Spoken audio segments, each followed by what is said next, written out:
and then the tribal people tried to repair it themselves.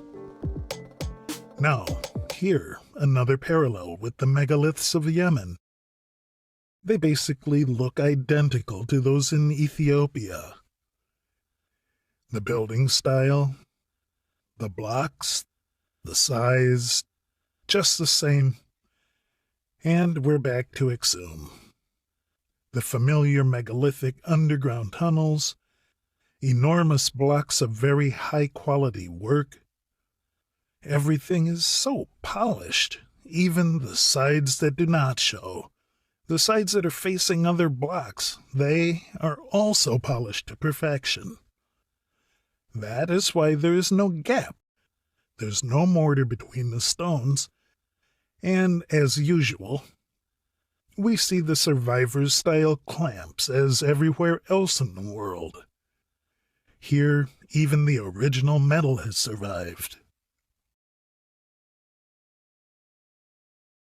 The connection between the culture that I call the nature people, the survivors, and the ruins in Ethiopia is not confirmed just by the style, but also by the writing found on those ruins.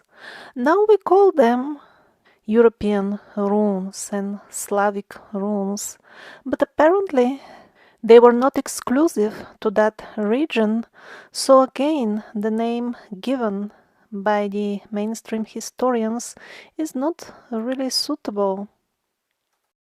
Here we are still in Ethiopia and we see a very familiar symbol.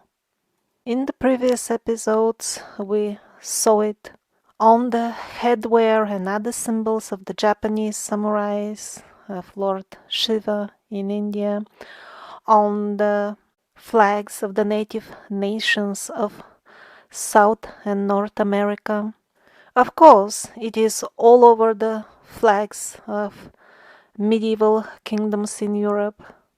They all belong to the same culture. That's why the building style is the same, and the symbols are the same everywhere. And by the way, the village where the megalithic ruins are found is called Yhwh, probably for the same reason for which one of the Japanese islands was called Yesu. The famous rock-hewn churches of Lalibela, again Ethiopia. The elders still tell the story that in the past, angels of other races used to join their religious processions. And how were the churches made? That's a lot of work, by the way. The people used to work during the day, and at night the angels used to do the work. And it seems that this group of angels wasn't that independent after all, because it cut the symbols of the survivors again on the walls of the churches. According to the locals, the king, during whose reign these churches were made, used to travel in altered states of consciousness, and in those realms he was in touch with the angels under whose guidance the churches were made. The passages around them are quite deep and at places some 15 meters wide. That's a large volume of stone, very unlikely to have been cut by local tribes, especially within the very short span of a couple of years during which the churches are considered to be built.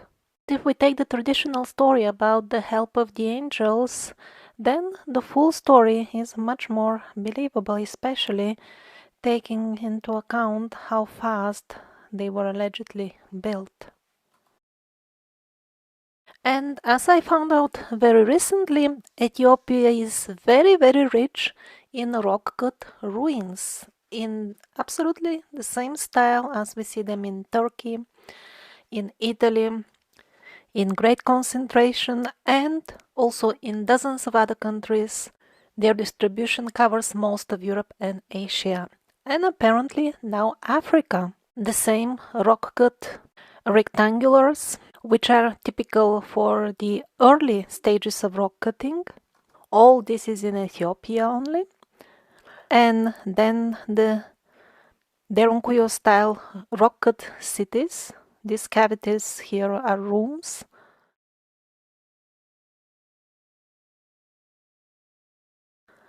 And then we find even the last wave of rock cutting also in Ethiopia. These arches, same like those of Turkey, Armenia, Italy, Spain. And as in all other regions, rock-cut ruins from the earlier periods were later on converted in monasteries and churches. Here, same like in Turkey, you see only half of the room is left.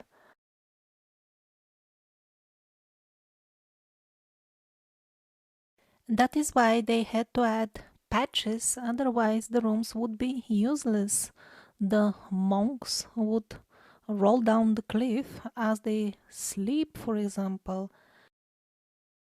So this is an example of rooms that have been patched, while this here, they did not get patched. Everywhere the same trick. The mainstream historians pretend not to see that it is patched and persistently misrepresent the sites as being only Christian. Again, the patches are obvious. Here, some of the rooms have been reduced to mere scars in the bedrock. If the full thing was as recent as we're told, then where are the remains of the rest of the structure? Even if the structure was destroyed suddenly, then it wouldn't need such a long time to erode. Still, there should be the remnants in some form. But everything has been washed away or disappeared. Same like with this Greek island. Massive rock-cut ruins. Just look at the width and height of this street or channel, or I don't know. Premises, rooms, deep underwater, well underwater. So what they do, they call the rooms caves, which is quite misleading because a cave is a natural formation. These large basins, they just ignore them because these are beaches, so apparently we can ignore them. But in one of the better preserved rock-cut rooms, somebody put some Christian paraphernalia, and now that is immediately recognized as historic site. This is Christian. This is allowed to exist in their history. And now back to Ethiopia, where not only we had the older so-called European runes, which are actually worldwide runes, but also later on, during the era of Christianity, people used writing very similar, if not identical, to what most people would call Cyrillic writing.